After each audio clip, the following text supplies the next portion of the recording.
15 शाबान की रात में अल्लाह रब्बुल इज्जत बनु कल्ब के कबीले की बकरियों के बालों की तादाद के मुताबिक मेरे आका की उम्मत के गुनाहगारों को बख्श देता है।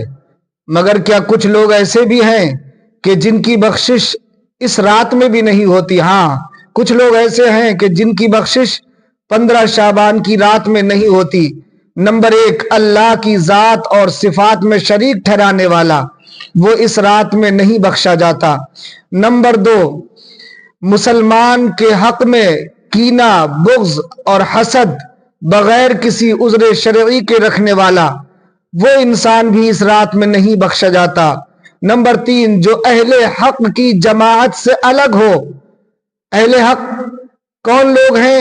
अहले हक अहले सुन्नत वल जमाआ है, जिन्हें आज के जमाने में सुन्नी बरेलवी कहा जाता है।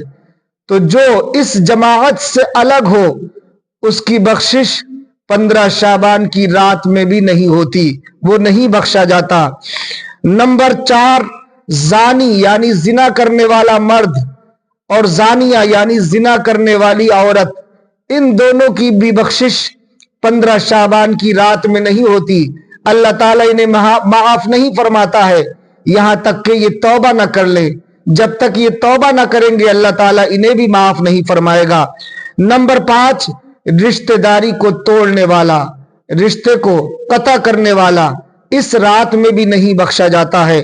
नंबर 6, टखनों के नीचे पायजामा पहनने वाला, तकब्बुर की नियत से, गुरूर की नियत से जो टखनों के नीचे पायजामा पहनता है, अपने पांचे लटकाता है, अल्लाह ताला 15 शाबान की रात को उसे नहीं बख्शता है। नंबर 7, माँ बाप को सताने वाला, माँ बाप का नाफरमान भी इस रात में नहीं बख्शा जाता। नंबर 8, शराबी या किसी और चीज का नशा करने वाला, नशे का आदी इंसान, शराबी इंसान भी इस रात में नहीं बख्शा जाता यहां तक कि वो तौबा ना कर ले। नंबर 9, जो किसी मुसलमान को नाहक कत्ल करने वाला हो, कातिल भी इस रात में नहीं बख्शा जाता है। नंबर 10, जादूगर इस रात में नहीं बख्शा जाता। नंबर 11, काहिन यानी जो शख्स हाथों की लकीरों को देखकर गैब की बातें बताने वाला हो, गैब का इल्म रखने का दावा करने वाला हो, तो वो शख्स भी माह शाबान की 15वीं रात में नहीं बख्शा जाता।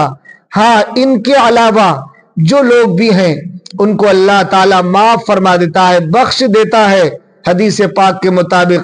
लिहाजा अगर नाज़रीन किराम, अगर आप में इन 11 बातों में से कोई भी बात आपके अंदर पाई जा रही हो, तो आप हजरात तौबा कर लें, अल्लाह की बारगाह में रुजू करें।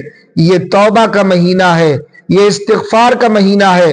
अल्लाह जल्ला मजदुहुल करीम कुरान पाक में इरशाद फरमाता है, इन्नल्लाह युहिब्बुत तव्वाबीना व युहिब्बुल मुतताहिरीन, कि बेशक अल्लाह पाकीज़गी हासिल करने वालों को और तौबा करने वालों को पसंद फरमाता है।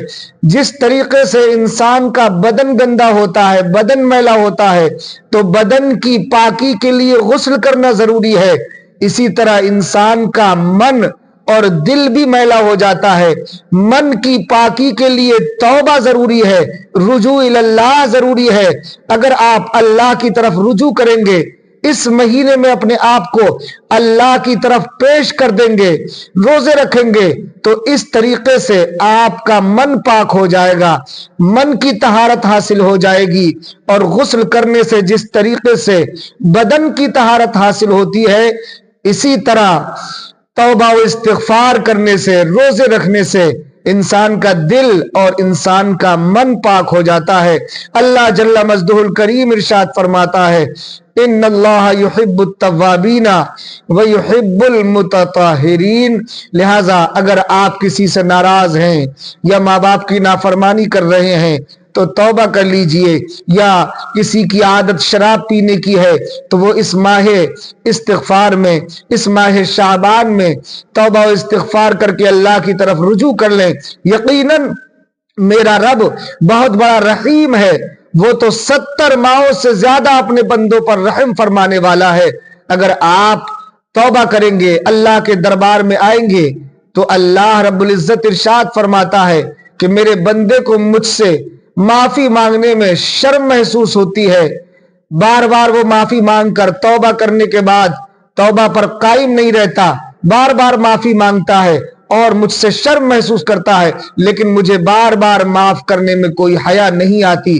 اللہ رب العزت کریم ہے، وہ ہم پر 70 ماؤں سے زیادہ رحم فرمانے والا ہے، لہٰذا رجوع اللہ، شعبان کے مہینے میں اپنے من کو بھی پاک کر لو، من کی طہارت بھی حاصل کر لو، دل کی طہارت حاصل کر لو اور اپنے بدن کو صاف و شفاف کر لو۔ پروردگار عالم سے دعا ہے مولا ہم سب کو اس ماہ شعبان کی برکتوں سے مالا مال فرمائے۔